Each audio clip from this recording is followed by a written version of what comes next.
to the 2024 Stanley Cup odds. The Hurricanes remain the favorite, followed by the Panthers and the Rangers. Interesting that they all are coming from the similar side of the bracket. While the Oilers have the top-end talent, I still don't think they have enough depth, and Stuart Skinner does not scare me in depth. So I will take a long series from the Oilers and the Kings, and ultimately I think the Stars are the ones coming out of the West for the Stanley Cup.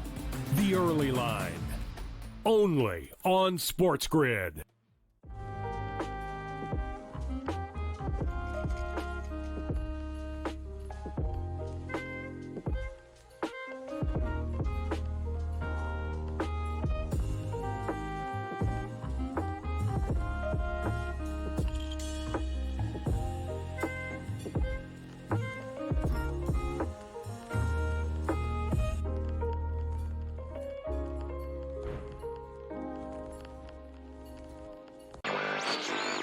DraftKings making a progressive move, I think, that most other companies are also going to do or have done in the past.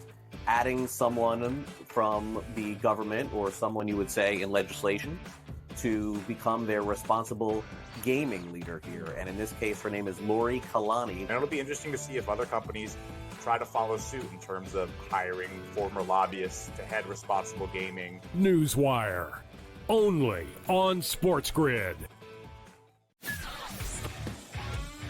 Game Time had 35 in the first half, Cam. And then, of course, he did not have another point the rest of the game. Lillard's, it's playoff game time. This guy will show up. He will hit shots. Indiana, you better respond here because I'll tell you, that's a bad loss. We were wrong, Carver. Like, hey, I was on the Pelicans. This game, I lost. Pharrell Coast to Coast, only.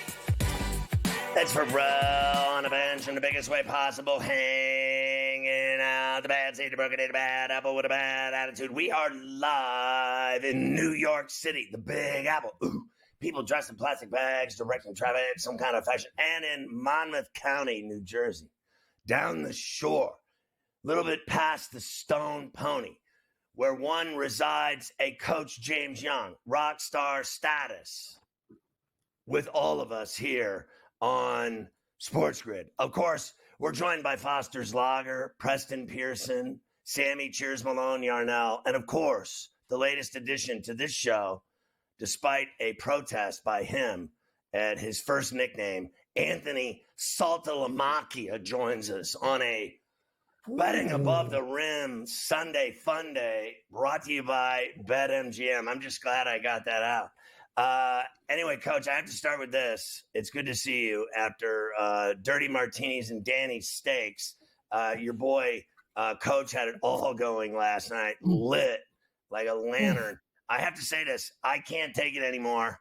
I literally cannot watch this guy, Doncic, play basketball anymore because of his behavior. I can't take it. Now, listen, I've been thrown out of 1,000 games, but every time I did it, I abused refs because the refs are terrible and the calls are fixed and whatever else. But you never see me calling fouls when I'm in the low block banging. I bang and let someone chops my arm off, and I literally am decapitated and have a limb on the floor. I'll call a foul. But this guy, from the very second the game started yesterday, he was complaining. I mean, he complained the entire game, and I have never seen a player in my life do this to a ref right to their face and not get teched up, except him. This guy has got the NBA on a leash. He is so on the take. The refs and this silver for this guy, Doncic. I have never in my life seen a guy that good be that much of a P in my life the entire game. And I am not buying all. Did you see him when he fell on his back when he kicked the guy? He kicked the guy and got away with that. He gets away with murder, and then he cries like a baby the whole game. Everyone in Dallas can kiss my ass on Mother's Day. That guy is the best player I've ever seen, the biggest P I have ever seen in my life. I have never seen a player that Michael Jordan never cried like this crybaby. What a weasel. I can't even watch their games anymore because I get so angry. I can't even sit down. I cuss and scream. I'm going to have another open heart surgery. I can't take it. That game yesterday was fixed for him. They give that guy more juice than any player I've ever seen in 59 years on this earth. I can't stand him dead. I hate him dead. Although I do like his shoes. I play in them.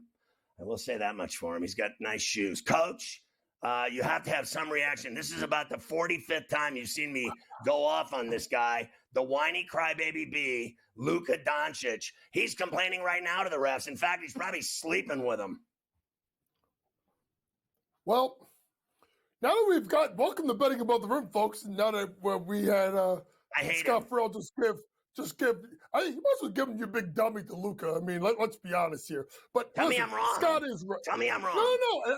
And if you think about it, Scott, this was the complaint of Jason Kidd when he first got to Dallas, is that Luka was out of shape and he complained too much to the refs, and he does. He whines, complains like most stars. He was really out. He was completely out of his mind last night. But I think the bigger story is not so much what he said and did during the game, is what he said after the game, where he talked about everything is hurting. He hurt his knee the last play. I don't believe it. All the rest he can get. Listen, I think he's making excuses. I think he's making excuses for his poor play, because right now, let's be honest, and even Kyrie's not been great. Thank God, Kyrie, thank you for missing your point spot by the Hawk last night. I mean, what in the PJ Washington is going on here? And it's crazy. What's crazier for us, not the fact that PJ Washington scored 27 3/4. It was the fact that Dallas was deferring to him, here, you take it. You go score. You go get it. That was a concerning thing. Now, I think Dallas is still going to win this series. I think. Well, that's obvious because the refs are on the take. I mean, well, hey, why? They're betting on the games. They are clearly betting on the games. They didn't get one call in the fourth quarter. Oak City got not one call in the entire fourth quarter. I thought the game was in concert. The fouls and free throws were normal. So I'm wrong there. Fair enough. It all evened out. But not in the fourth quarter, it didn't. If you watch the fourth quarter, did you see the wraparound dribble that he dribbled out of bounds and they gave it to Dallas and they immediately threw it in bounds because they knew how wrong that call was? I mean, the calls were so bad in the fourth of them and so egregious, it's not even funny. And let me ask you this. The guy's crippled, back, knee, ankle, shoulder. He's got every injury known to man. But when he has the ball, he's the healthiest looking player I've ever seen in my life. The minute he has the ball, he's fine. He's doing double, triple pump fake, spin, reverse, torque, back, step back, space, banging into guys, getting and ones, putting his ass into players and getting and one. But when he's not with the ball, he's crying to refs and he's crippled. He's a phony. I don't care what anybody says. I don't care what you think of me. Hate me all you want. I'd rather you hate me than dislike me. I can't even watch their games. I'm done. I can't even watch their games anymore. When they play the next game, I'm not watching. I'm watching Shogun instead on Hulu. What's Shogun? It's like 1600. These Asian dudes are chopping heads off. It's fantastic. Oh, really? There's a lot of machetes and violence. I've been watching that Griselda with the lady from Modern Family. With the cocaine lady. I love her. Oh, yeah. Oh, I would have dated her. Yeah, no. Her. If you ever looked at the picture of Griselda Blanco, I don't want to talk bad about Griselda Blanco. I don't want to get in trouble. They may come after me next. But you know what? You know what's been hideous? The referees. I think we need to wear, Pharrell, I'm saying it right now, next time, we got to wear Kobe's T-shirt, the refs are terrorists. Yeah. We should be wearing those T-shirts next week. I'm calling you right now. We should be wearing them right now. We should be wearing them today. Did you, honestly, am I wrong that they didn't get one call the entire fourth quarter? Not one. No, you're right, but I'm happy you're right about it because you got it right. I don't care about all that. I don't care anymore about losing money on Dallas Mavericks games because I'm going to have a stroke. I'm literally going to veer off. I'm going to just tip over like a tree with a stroke. Watch it. My son watched the game with me because he's a Thunder fan, right? and I'm sitting there cussing so much. Like by the middle of the fourth quarter, he just told me to shut up. He's like, just shut up. I can't take it anymore. You're crazy. I was pacing and cussing and absolutely just so loud, painful, just annoying Pharrell cussing and screaming and yelling.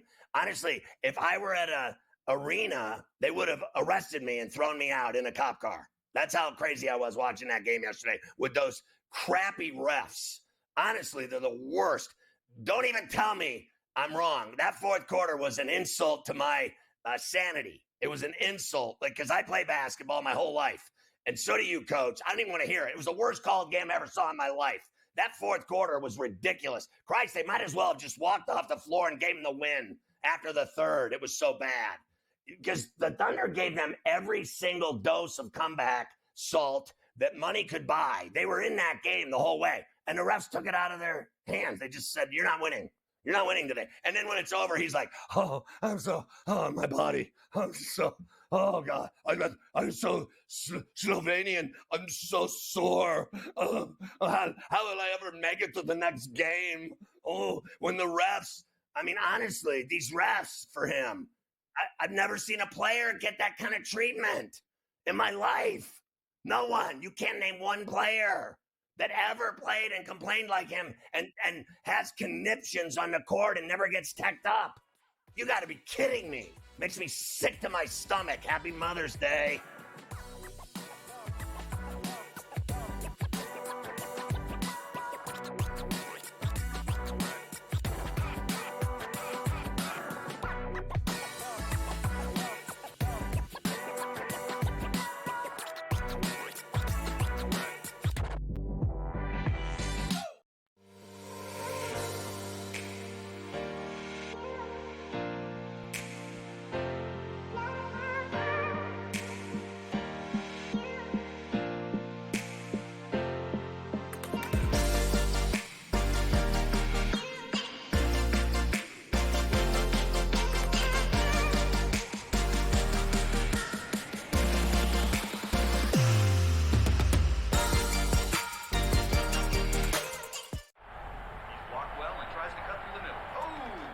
Your gut says Miami is going to win, and you should take the over.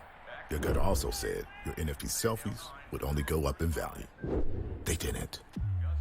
But your head is on SportsGrid and knows the QB is in concussion protocol. The backup has a 45 QBR against the zone coverage. The New York D has the most sacks in the league. So yeah, trust your head. It's smarter to be on SportsGrid. Draisaitl could easily, at plus money, get the first goal, the second goal, the fourth goal.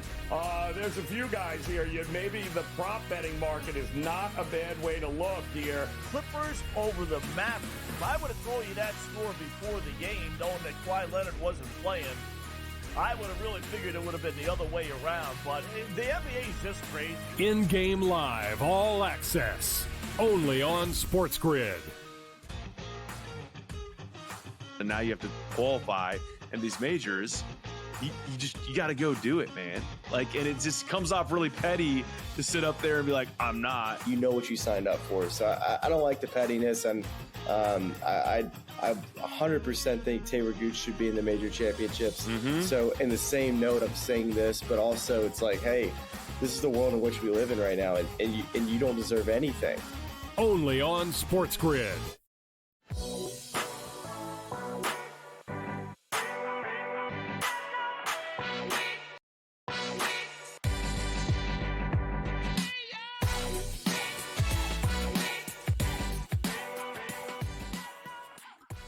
So, Betting Above the Rim, brought to you by BetMGM. All these guys here that I love on this show, they all think I'm crazy. They know I'm right. They admit I'm right. They're like, well, he is that player. He's exactly that player. But they're like, Pharrell's going to drop dead on the show. He's going to drop dead right here on the show, Pharrell, because he's crazy. I am crazy. I'll tell you what. If I played, I've been compared to Bill Laimbeer playing. I've slew-footed guys. They're up 15 and talking smack. I'll slew-foot someone running up the court. Boom, I'll trip you. Break your nose right then and there. If I played against him, I would break his nose 2 minutes into the game. I would smash his face in and break his nose and be thrown out of the game. And I would do it for the sake of humanity. I would do it 2 minutes into the game, the first trip down the floor. Within 2 minutes, I'm breaking his nose, and it's over. I'm ejected and suspended for 10 days in the NBA. That would be it. Can you imagine, Coach, if Bill Laimbeer played against this little weasel, this little crybaby? I've never seen anyone better. Fair enough. 6'7" guard. I think he's more exciting than Magic Johnson. I mean, but that's just me. But I never saw Magic Johnson cry like that. Never once. I mean, he just beat you. That was it. Did you ever see anybody do this, Coach? Honestly, name them. But name the player worse than him. Crying to refs. Cries? In your Nobody. lifetime. Name one guy Nobody. worse than him. Nobody. I think it's not, to me, not the complaining. It's the complaining nonstop, and literally, if he makes a mistake or misses a shot, the first thing he does is look at the referee. Like the first thing he does, you look at the referee for some kind of bailout, and it's nonstop. Listen, and like I said, it's been a problem for Luka for years. And like I said, it was a complaint with Jason Kidd. I think it's getting bad again because he's trying to find an excuse for why he's not playing well. But now he's using the injury as why as well. So he's not it was really unacceptable. No, and I'll tell you right now. I mean, Tyrese Halliburton walked out of his press conference 2 days ago. I mean, he looked like Red Fox from Sanford, his son, walking off the floor, walking off the court like this. I mean, Red was a lot cooler than him, though. Way cooler. Oh yeah. I mean, listen, way cooler than Halliburton. Come on, Pat. Foster and Sam Cheers Malone, all these guys. They have no idea what we're talking Red about. Fox. Red Fox. Wait, Red Fox? I think we're talking about Red Robin, the restaurant. So I'm telling you right now, Red Fox. They got good fries in that place. Tyrese I like their steak fries. Very good steak fries. They more of them down here, but not a lot of chains in my part of the state. But yes, I think they're both faking it. Just step up and play with and stop the nonsense. All right, now listen. Foster's Lager's talking in my ear right now. If I spend any more time complaining about Luka Doncic, he's going to turn the show off. He said, move on. So I'm going to the Boston Celtics because you and I made a lot of money last night on the Boston Celtics. Of course they won. Of course. Of course.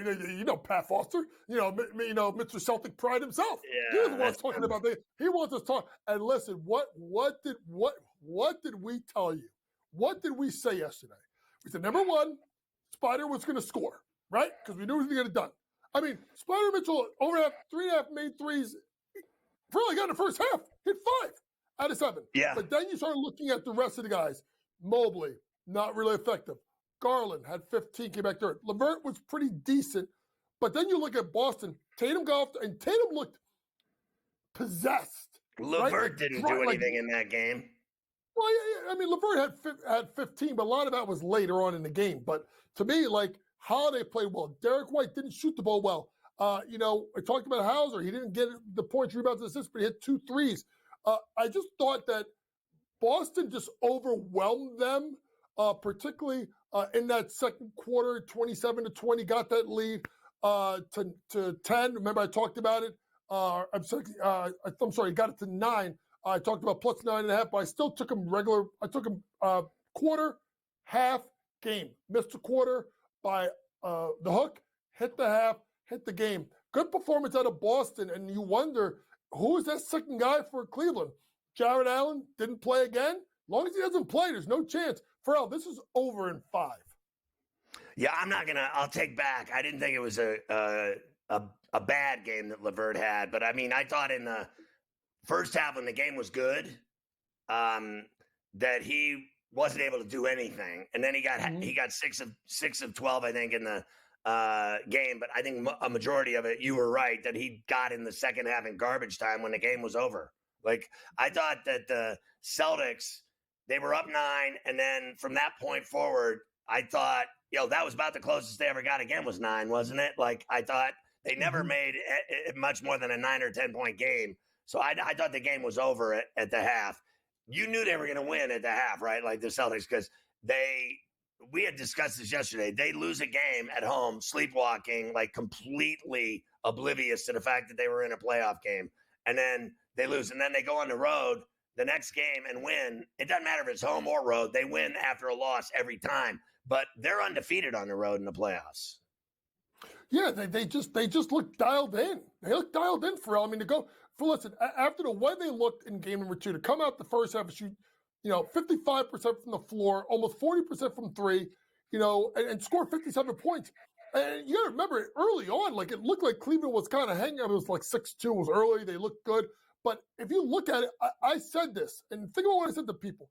I said, if I'm Boston, I'm going to let Donovan Mitchell score, and I'm going to lock everybody else down. Donovan Mitchell has 23 out of their 48 in the first half. You take away Evan Mobley, right? Max Strus, 3 points first half. Isaac Okoro, back down to earth. There he is, 2 points. He was awful. Garland, 6 points. Dean Wade, 3 points. Tristan Thompson, he's in the league. Marcus Morris Sr., he's in the league too. Karis LeVert, 0 points. They did exactly what we talked about, which is let Donovan Mitchell go off, and then you lock everybody else up. Great performance by Boston. I think it's going to be rinse, repeat in game number 4. They don't lose any game when both of those guys, JB and JT, go over 25. And it was 33-28. And I got to tell you, I thought Drew Holiday had the cleanest game for my money. 18, 8, and 5, 7 of 10 from the floor, 3 of 4 from downtown. I thought was, 1 or 2 from the line. All you need to know, that was almost a perfect game for Holiday.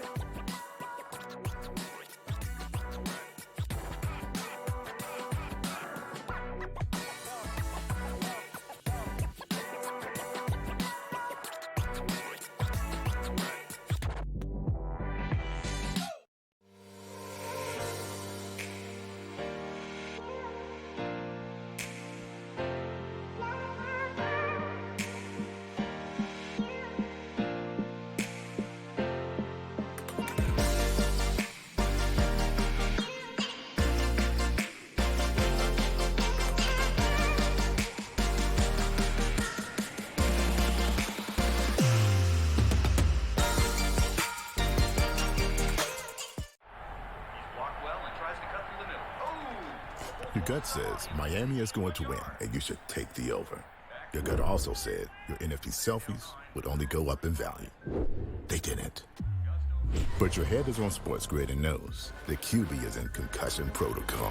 The backup has a 45 QBR against the zone coverage. The New York D has the most sacks in the league. So yeah, trust your head. It's smarter to be on SportsGrid. Draisaitl could easily, at plus money, get the first goal, the second goal, the fourth goal. There's a few guys here. Maybe the prop betting market is not a bad way to look here. Clippers over the Mavericks. If I would have told you that score before the game, knowing that Kawhi Leonard wasn't playing, I would have really figured it would have been the other way around. But the NBA is just crazy. In-game live, all access, only on SportsGrid. And now you have to qualify, and these majors, you got to go do it, man. Like, and it just comes off really petty to sit up there and be like, I'm not. You know what you signed up for. So I don't like the pettiness, and I 100% think Taylor Gooch should be in the major championships. Mm-hmm. So in the same note, I'm saying this, but also it's like, hey, this is the world in which we live in right now, and you don't deserve anything. Only on SportsGrid.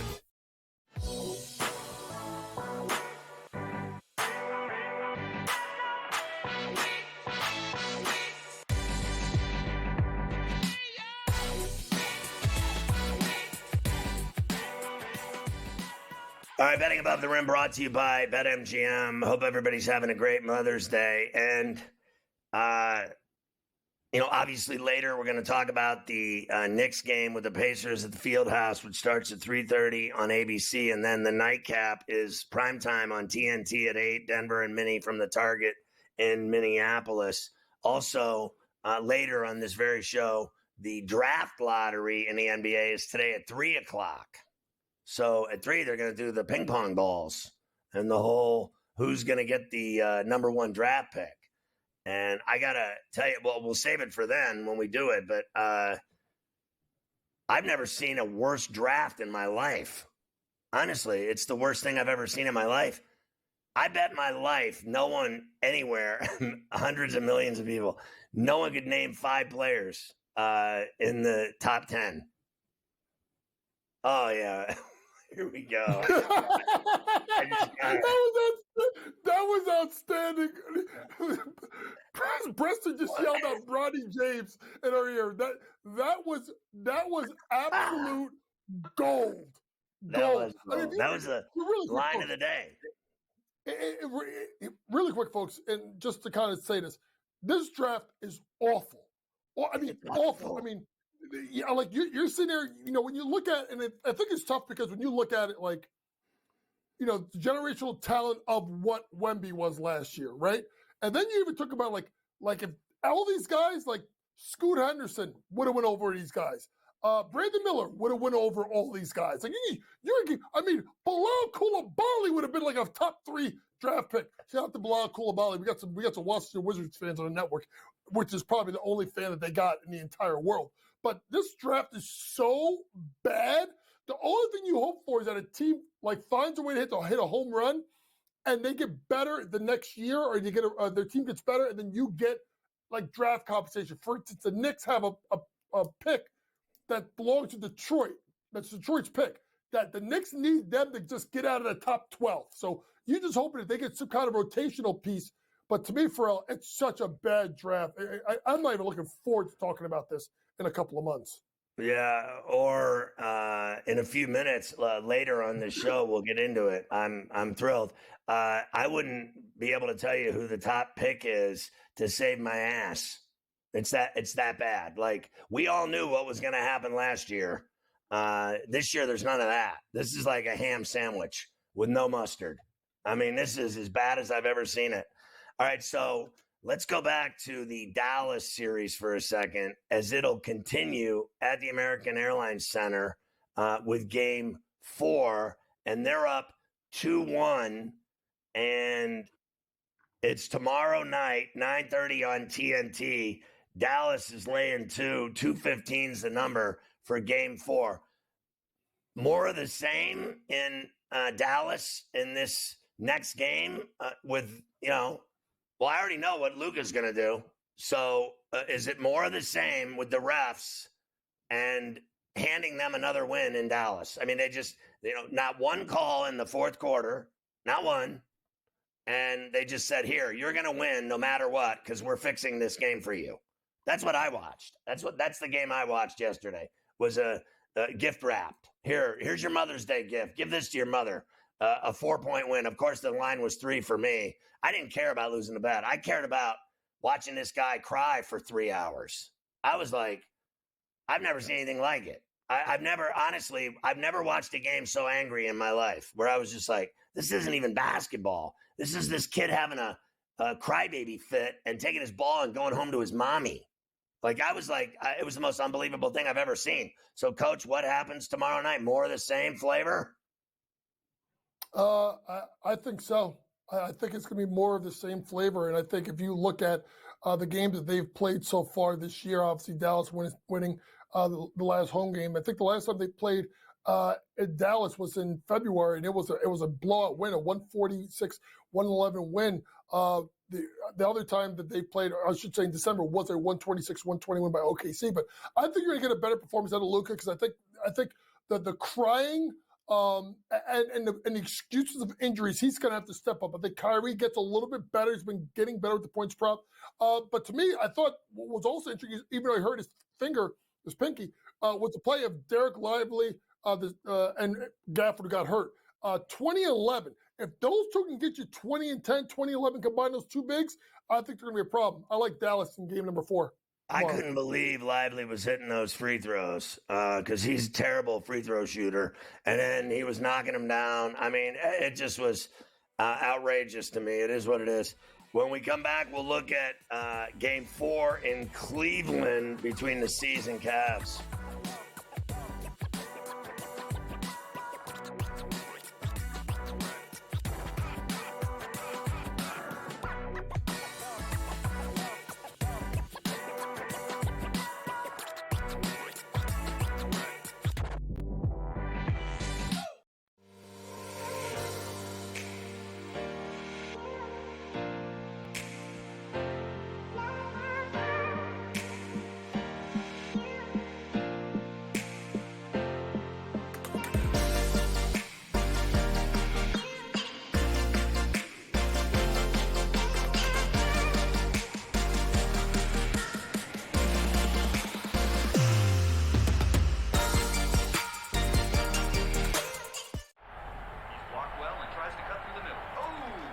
Your gut says Miami is going to win, and you should take the over. Your gut also said your NFT selfies would only go up in value. They didn't. But your head is on SportsGrid and knows the QB is in concussion protocol. The backup has a 45 QBR against the zone coverage. The New York D has the most sacks in the league. So yeah, trust your head. It's smarter to be on SportsGrid. Draisaitl could easily, at plus money, get the first goal, the second goal, the fourth goal. There's a few guys here. Maybe the prop betting market is not a bad way to look here. Clippers over the Mavericks. If I would have told you that score before the game, knowing that Kawhi Leonard wasn't playing, I would have really figured it would have been the other way around. But the NBA is just crazy. In-game live, all access, only on SportsGrid. And now you have to qualify, and these majors, you got to go do it, man. Like, and it just comes off really petty to sit up there and be like, I'm not. You know what you signed up for. So I don't like the pettiness, and I 100% think Taylor Gooch should be in the major championships. So in the same note, I'm saying this, but also it's like, hey, this is the world in which we live in right now, and you don't deserve anything. Only on SportsGrid.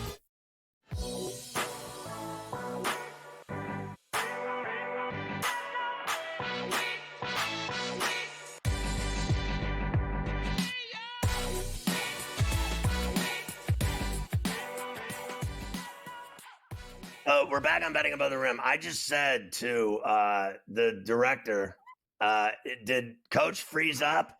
And he goes, no. I'm like, well, he looks frozen to me. And it was because he was looking at this year's draft selections. His whole face didn't move 1 second for 2 minutes. He just looked at it with the same look like, this is the worst thing I've ever seen. He just told me, and I know we're going to do this later. I can't even wait. That's how frustrated I am. You got me going now on this. You're telling me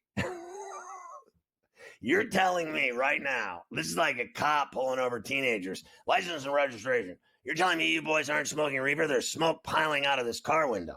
You're not smoking reefer right now? Anyway, you're telling me that Reed Shepard is the top American player in the draft?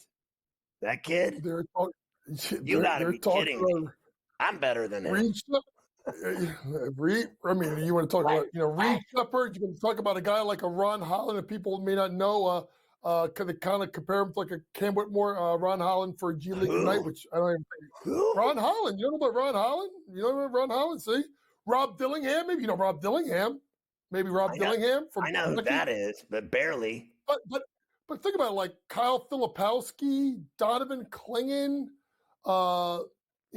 Devin Carter. I don't have a problem with Filipowski or Clingan. Yeah, I mean, listen. Connect three. Dalton Connect. You like Connect three. I like Dalton Connect. Now you can't tell me in any world that Reed Shepard is better than Dalton Connect, and with his size and his ability to score. That little shooter he's the most coveted player. Bullshit. There is no way. Listen, I'm just. Who would you pick? I'm literally. You'd pick Connect in 5 seconds over him. You wouldn't even wait 2 seconds. You'd be like Luka crying to the refs 1 second into the game. Oh, I would take Dalton Connect over. But anyway, and here's funny, like Dalton Connect, like you know what it's going to be like Dalton Connect because of honesty, folks. And this is the problem that you have with the NBA draft. A lot of it has to do with age, right? Because Dalton Connect is 22 years old, right? People can be like, oh, well, he's old. He's not. What do you mean he's old?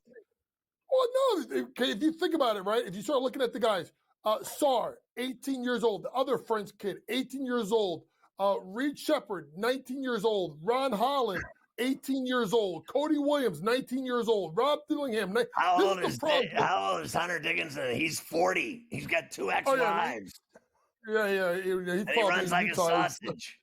He's probably a polygamist. He probably has like 3 wives out there in Kansas right now. But not the big thing is this: is sometimes they want to take these experience. They don't want the experienced guys. They want the guys with the quote unquote upside. You know, look pretty good this year. A guy that played a lot of years of basketball, Jaime Jaquez. You know who's going to be good next year in the league? Dalton Connect. Give me guys with experience that can play and shoot the ball. I'll take them anytime I can in the NBA, particularly if you're a team that's close and thinks you can make a jump. I think Dalton Connect would be a great, great pro. Don't you like college teams that are cased with seniors and graduate players over these Kentucky freshman teams that bail every year in the NCAA tournament because they're all in diapers? Yeah, they fail. You got listen. The best way to build your team in college, folks, is have some kind of experienced team, and then maybe you go get a high profile transfer or two, and then one or so freshman. You don't build your team via freshmen. It doesn't work. The Cal system doesn't work anymore. That's why when you look at teams like next year, I know we're going off topic here, like a team like Baylor, it's going to be really good because they've got Norchad Omier. They picked up Jeremy Roach, right? They have guys coming back next year. Look at a team like Houston. Who would they have coming back next year? Look at Iowa State bringing back 4 starters. To me, Kansas bringing back Harris and Dickinson. To me, it's about like experience. And that's why I think it wins in college. And I'll be honest with you, folks, that's why I think wins in the NBA unless you try and take a generational Victor Wembanyama. That's the only way you can do it. Go get someone with experience, in my opinion.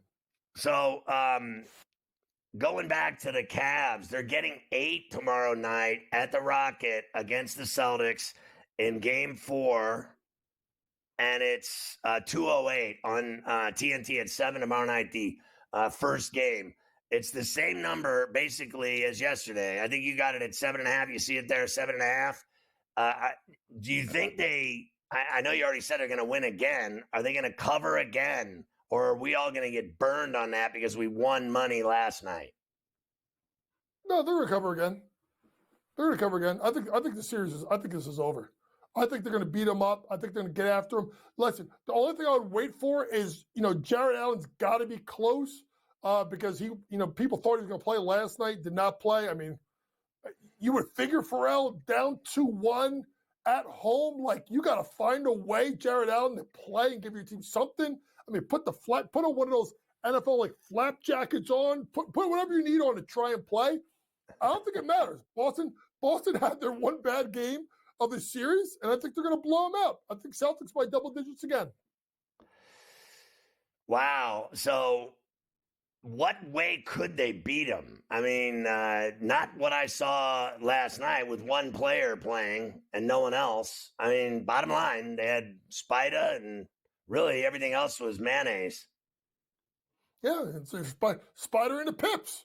But that's last night in the Pips. If people don't know who that is. They were way better than the Cavs. Gladys Knight and the Pips were way better than the Cavs. Oh, yeah. Oh, and they had a two-step. On that midnight train to Georgia, they're about to be on that midnight train. Ooh, they're in trouble, Cleveland, if they don't get their act together. But I will say this. Donovan Mitchell's got to do what he's done, right?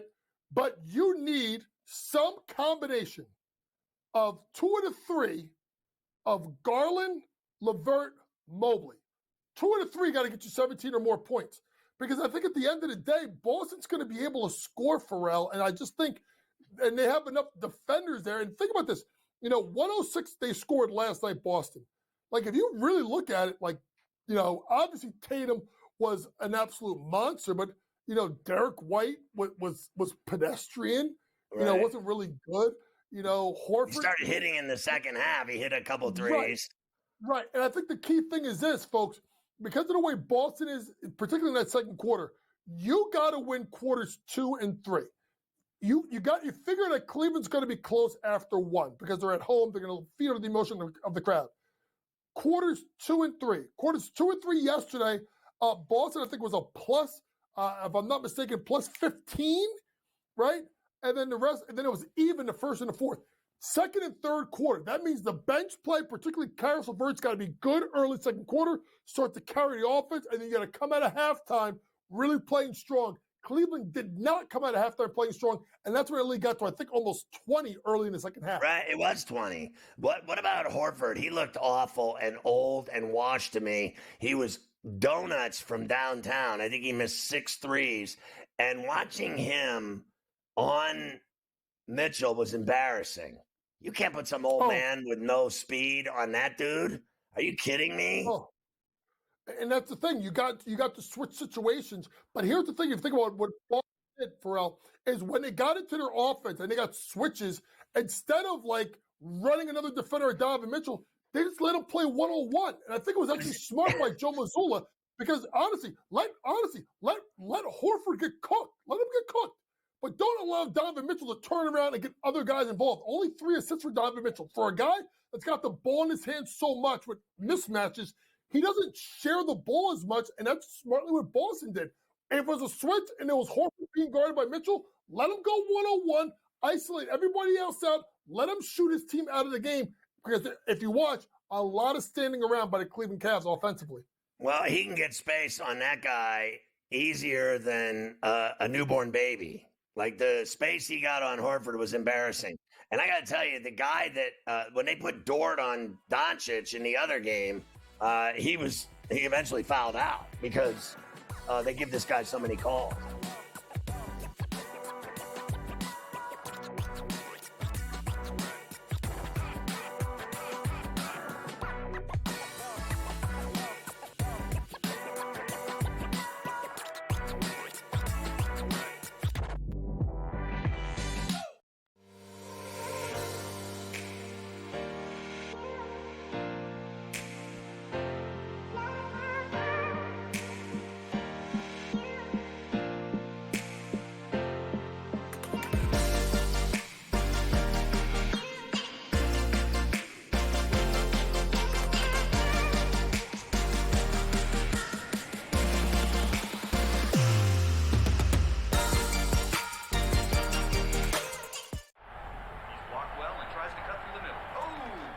Your gut says Miami is going to win, and you should take the over. Your gut also said your NFT selfies would only go up in value. They didn't. But your head is on SportsGrid and knows the QB is in concussion protocol. The backup has a 45 QBR against the zone coverage. The New York D has the most sacks in the league. So yeah, trust your head. It's smarter to be on SportsGrid. Draisaitl could easily, at plus money, get the first goal, the second goal, the fourth goal. There's a few guys here. Maybe the prop betting market is not a bad way to look here. Clippers over the Mavericks. I would have told you that score before the game, knowing that Kawhi Leonard wasn't playing. I would have really figured it would have been the other way around, but the NBA is just crazy. In-game live, all access, only on SportsGrid. And now you have to qualify, and these majors, you got to go do it, man. Like, and it just comes off really petty to sit up there and be like, I'm not. You know what you signed up for, so I don't like the pettiness, and I 100% think Taylor Gooch should be in the major championships. So in the same note, I'm saying this, but also it's like, hey, this is the world in which we live in right now, and you don't deserve anything. Only on SportsGrid.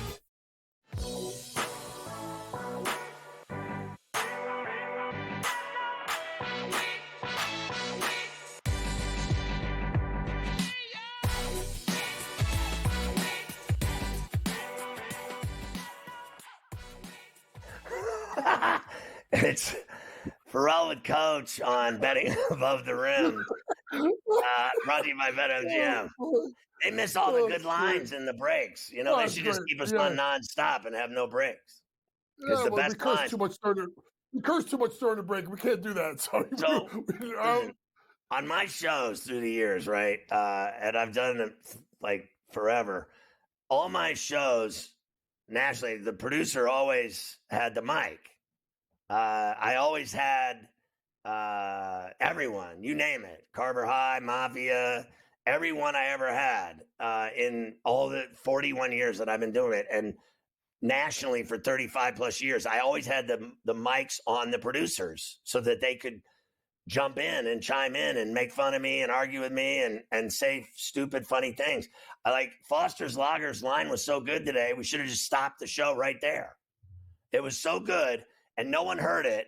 And that's what I don't like. I like having everybody all hands on deck. Even your boy Salta Lamacchia should have a hot mic and jump in whenever he wants. Like, I think it's It's better that way. That's just me, but I don't know anything about broadcasting. Far be it from me to know anything about doing national TV or radio. I'm very limited in my skills, obviously. I'm short on talent and the abilities to understand people that are funny, like Foster's Lager with that great line. That was the line of the day. So far. Anyway, we used to say that on my show. If you have the line of the day so far, that means you're in the lead. He's like Mystic Dan, your boy Foster's Lager. Not only that, his team won last night. So he's walking around here like King Tutankhamun. Like he's got all kinds of juice now. He's like, yeah, you don't see me crying about the refs like you, Pharrell. That's what he said that earlier, too. I didn't even care about my money that went out the window watching that guy, that crybaby. I'm done. I told you, Monday night, I'm watching Shogun. I won't watch the Dallas Mavericks play any more games. And if they make the NBA Finals, I'm going to become a professional pickleball player. I'm done. I'm done with it. I'm not watching him. I don't mind watching Kyrie. I think he'd look a lot better if he had that 9-inch earring hanging off of his ear during a game than after. I think if he wore it during a game, it would be awesome. It'd be slapping across his face. And I think it would be way better. His moves are sickening, Coach. His spinorama, his moves with the ball off the elbow in that little short wing, right? That little forward back spin, up, down, back, 360. Like, I've never seen anyone jock strap people like him. He really gets guys off the ground and makes people look silly. I personally think Kyrie Irving's the best one-on-one player in the NBA. I don't think it's even close. Not even. I mean, close. He puts you in what is it? He puts you in a blender, puts you in the spin cycle, whatever he wants to do. Kyrie's got the Louis. He's got the bag. He's got the full bag of everything, and he does it in such a way that he honestly, Pharrell, when he makes you look foolish guarding him defensively.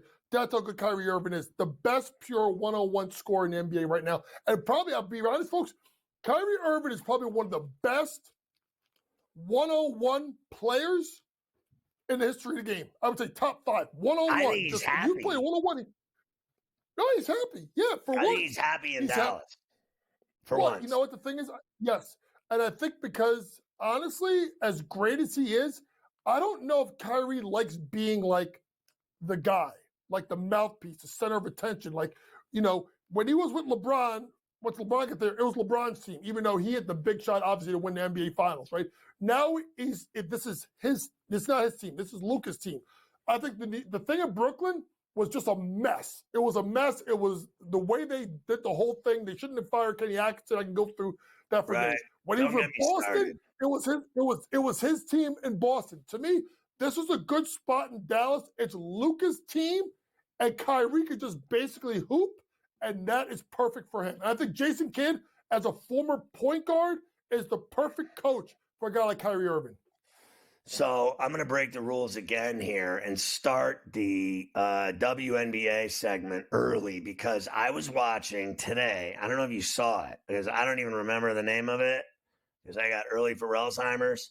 I got I watched this show on the best women's, it was on Cardoso, Rice, and Caitlin Clark, right? Pretty much, I think the show I watched on. Does anybody know what I'm talking about? It was it was on ESPN. It was one of their 30 for 30s or whatever they call it. It was a special on Caitlin Clark's last 2 years at Iowa, Cardoso coming from Brazil to Syracuse, then to South Carolina, and then the kid Rice that plays at UCLA, who's another savage. I think her uncle is Allen Houston. Her dad played at Yale.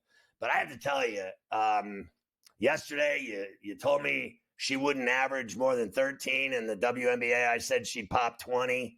I think Morency told me they wouldn't win over the 21 and a hook is the win total, something like that. I said I think they'll go over that too. I think the pick and roll with her and Aaliyah Boston is going to be unbelievable. But I watched this girl, and the show focused on her last 2 years in Iowa City and the fact that they showed her from Des Moines as a little child, growing up, the whole deal. This was about their lives, how they became these star players.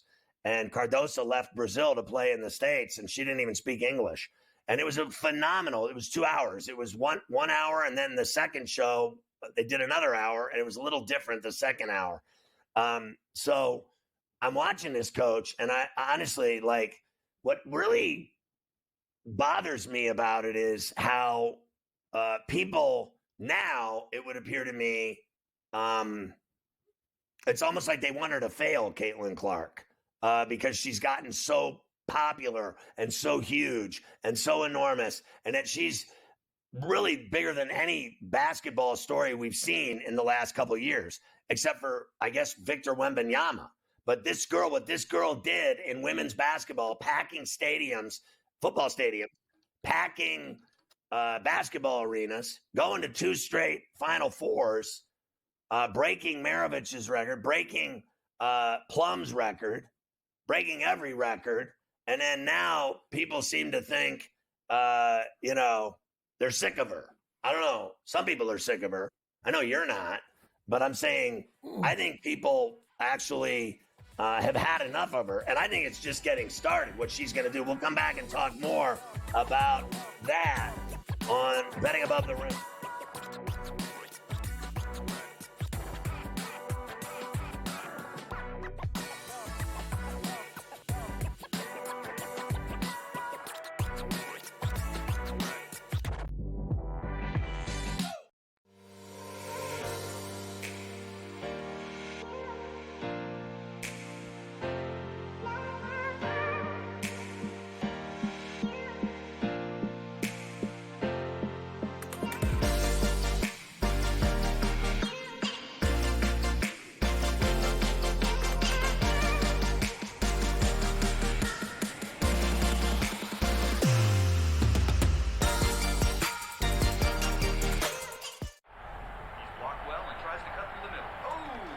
Your gut says Miami is going to win, and you should take the over.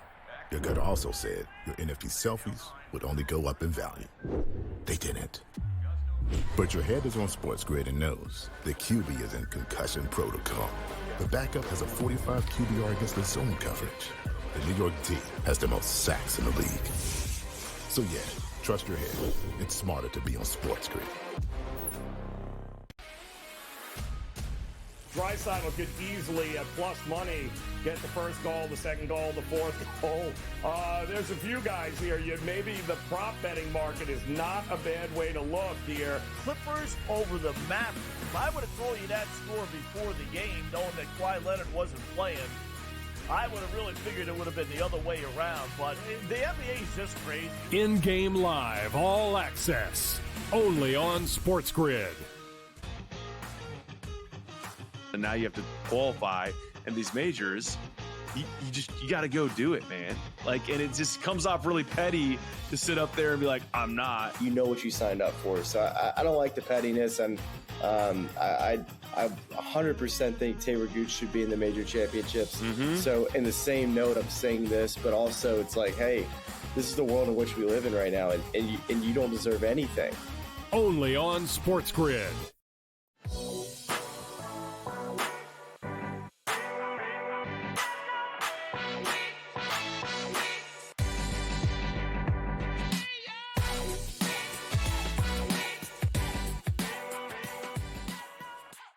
All right, Betting Above the Rim. What I'm talking about, Coach, is like players in the WNBA have, like Taurasi, have said kind of some, relatively slap, nasty things about her, that she's not doing that at this level. She's not coming in here and doing anything.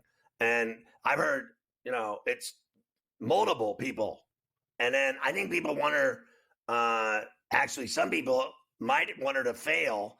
And I don't think it's in her DNA. I don't think that girl failed at anything. When you watch this show from birth, like literally from the time she could walk, this girl was going to be an athlete. And she had an older brother, a younger brother. They tackled her. They beat her up. They did everything. They played football with her and racked her. When she started playing basketball, forget about it. I mean, she was from Des Moines and she started playing. And by the time she was in middle school, she was knocking down 30-footers. And then she was in AAU, and then it was all over but the shouting. They said that when her brothers would hide the mail from her and race home from school to hide the mail from her. She started getting so many offers to play college basketball. She talked about she turned down Notre Dame. That was her original. She was going to play at Notre Dame. And then she changed her mind and went back home to Iowa. But what do you think of all these players that are jealous of her before she even plays a game? Well, I think they're jealous of her because of the fact that she has brought more attention and more ad dollars and anything to the women's game than any of them could have imagined. Diana Taurasi never could have done this. Sue Bird, Candace Parker, you can go on and on. The great players, even now, Asia Wilson, Brianna Stewart. This girl has brought more eyes. Think about this. Why was the WNBA's ratings the highest it's ever been last year? Folks, because they piggybacked off the NCAA tournament and the play of Caitlin Clark getting her team all the way to the finals. Now you've looked at the fact that teams like the Vegas Aces have moved their games to the T-Mobile Arena. They've gone to bigger arenas, some of these places, because Caitlin Clark is drawing so much. So to me, instead of being jealous of what Caitlin Clark is, how about embrace the fact that you honestly, folks, and I know this sounds crazy, I'm about to say this. If you're the WNBA players, you want her to succeed. Why? Because the better she plays, the more we watch. The more we watch, the more the ratings. The more the ratings, the more the ad dollars. The more the ad dollars, the more they get paid. It all makes sense. They need Caitlin Clark to be great. Now, will she be great? I don't think so, but she will be very good in the league. Think about this, folks. They had the worst record last year, or second worst record last year, the Indiana Fever. Do you know 36 out of 40 regular season games are on national TV? Why? Well, they should be. Nobody cares about the teams. You know what they care about, unfortunately? And this is no disrespect to these women that are great players. And I know some of these girls that played in the WNBA. It's about the fact that Caitlin Clark is the Tiger Woods of women's basketball. Caitlin Clark is, the LeBron James of women's basketball, right? Caitlin Clark is the women's version of Magic and Bird in 79 coming to league. She literally is going to carry the league ad-wise. They need her to play well. So listen, you coach great high school star D1 moving players. Like they're going from the highest level of AAU in high school to D1 major programs around the country. I already know you got at least 10 of them. And I have never, the fact that you won't admit to me that she's going to make that pick and roll with Boston work to win 22 games is mind-boggling to me. The fact that you think she's going to score 13, she'll have 13 points in 5 minutes in games. I think they're going to be better instantaneously. My point is this. You coach great talent. When's the last time all those great talented girls you coach don't go to the next level and start lighting it up? When have you ever heard of a great player that doesn't just keep kicking ass and taking names because they're awesome? What, you think she's going to go to this level full of mothers and start losing and being terrible? She's going to light their asses up. No, listen, I think it'll be interesting because they're going to have Caitlin Clark specials probably from every game. And I think, if I'm not mistaken, the Fever open up on the road at the Connecticut Sun. But we'll talk more about this on Tuesday. We'll talk more about this because I have a lot of thoughts on the WNBA. I'll give you my sleeper pick to win Rookie of the Year, not Caitlin Clark. I'll give you my best over-under team total, who wins the MVP, and who wins the championship after the break. Well, since he only thinks she's going to score 13 a game, all of his picks are wrong. And she's going to drop 22 a game at least, and they're going to win 25 games at least, at worst. And we're going to do that when we come back.